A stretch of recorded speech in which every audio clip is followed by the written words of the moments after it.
Okay, the HEI is in. So back up to when I got this, the whole thing had vacuum leaks everywhere. Whether it was lines, the whole intake was leaking like a sieve. It was just sucking air. It had been tuned to compensate for a leak and ran like that, etc., etc. Fuel had sat, fuel had gummed up stuff.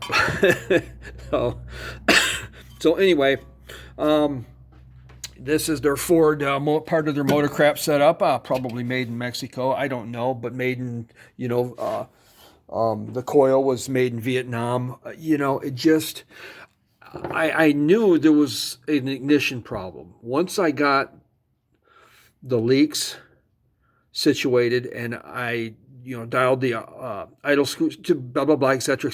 And I could still see that there was an ignition problem going on when I was doing my initial.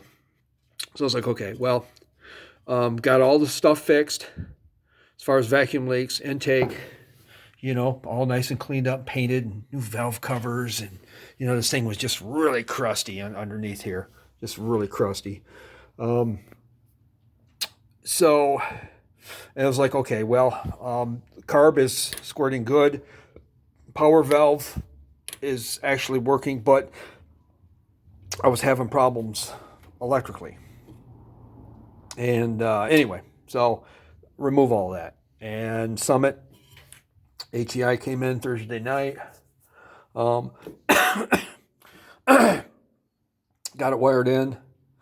So I got it wired in over there. And it fires right up. However, so here's my thing right now. So anyway, there's that one tooth off. Okay, so here's number one. And I like to keep it clean. I'm a Chevy guy. So there's number one, and but I'm a little too, I'm right on that cusp. I see now this is just tuning by ear. So I'm going to stick the light on it tomorrow and see exactly where my guess is.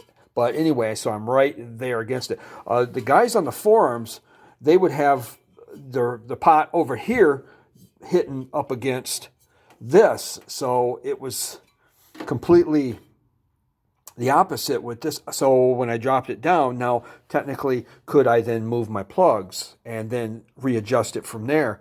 You just don't have that.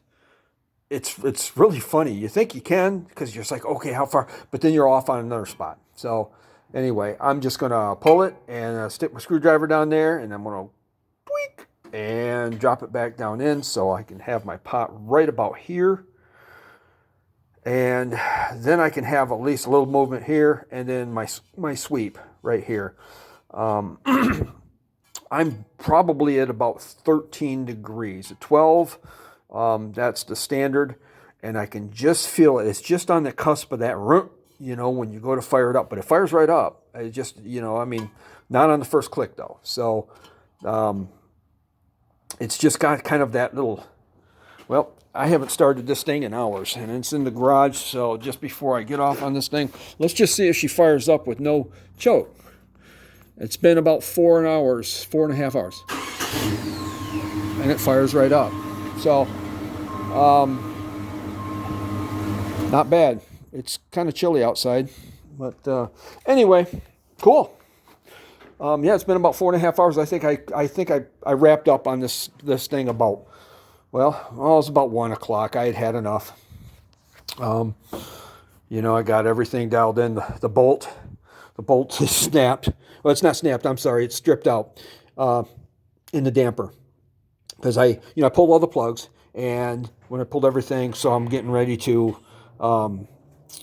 get back on top dead center, and so I go and I just, grab 11/16 and I go to turn the just to get it right. And I'm like, what the heck?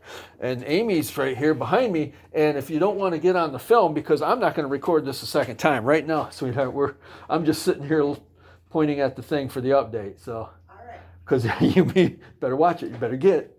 You're in the man box. I'm coming. Oh, she wants me bad. Okay. That's the update. So, probably going to yank this again, turn it, and get this. It's number one, but it's I've already moved my plugs, and then the phasing aspect of it. It's like, oh yeah, just move it, but it's like, man, it's never that simple when you're a tooth off. Guys will know.